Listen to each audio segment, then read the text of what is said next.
ألف لام ميم. تنزيل الكتاب لا ريب فيه من رب العالمين. أم يقولون افتراه بل هو الحق من ربك لتنذر قوما ما أتاهم من نذير من قبلك لعلهم يهتدون. الله الذي خلق السماوات والأرض وما بينهما في 6 أيام ثم استوى على العرش ما لكم من دونه من ولي ولا شفيع أفلا تتذكرون. يدبر الأمر من السماء إلى الأرض ثم يعرج إليه في يوم كان مقداره 1000 سنة مما تعدون.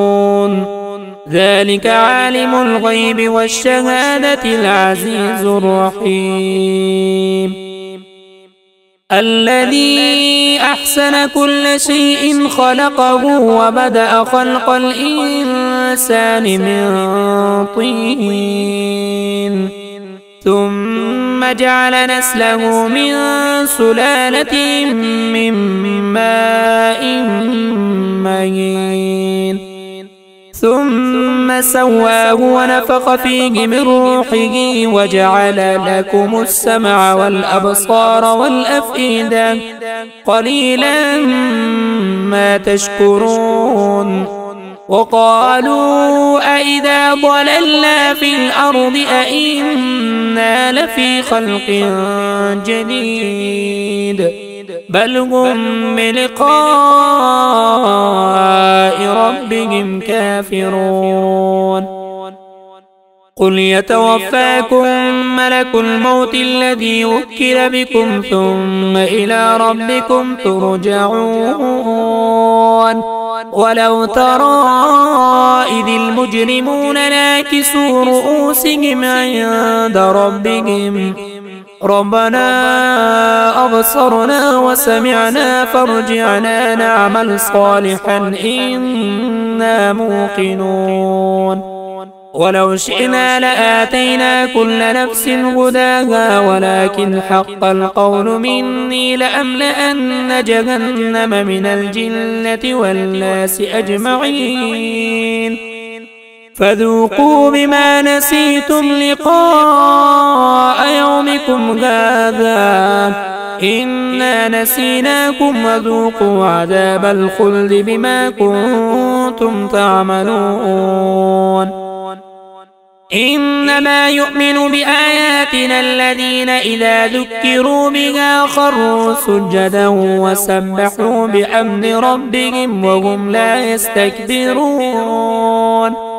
تتجافى جنوبهم عن المضاجع يدعون ربهم خوفا وطمعا ومما رزقناهم ينفقون.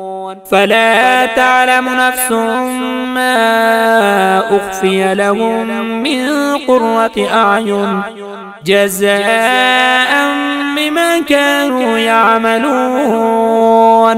أفمن كان مؤمنا كمن كان فاسقا لا يستوون. أما الذين آمنوا وعملوا الصالحات فلهم جنات المأوى نزلا بما كانوا يعملون. وأما الذين فسقوا فمأواهم النار كلما أرادوا أن يخرجوا منها أعيدوا فيها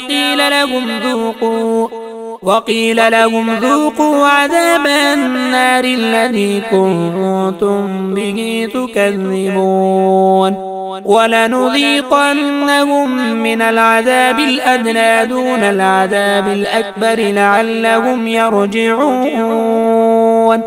ومن أظلم ممن ذكر بآيات ربه ثم أعرض عنها إنا من المجرمين منتقمون.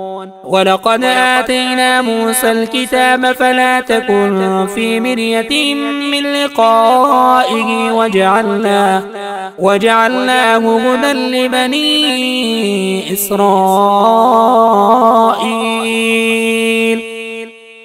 وجعلنا منهم أئمة يهدون بأمرنا لما صبروا وكانوا بآياتنا يوقنون. إن ربك هو يفصل بينهم يوم القيامة فيما كانوا فيه يختلفون. أولم يهد لهم كم أهلكنا من قبلهم من القرون يمشون في مساكنهم إن في ذلك لآيات فلا يسمعون. أولم يروا ألا نسوق الماء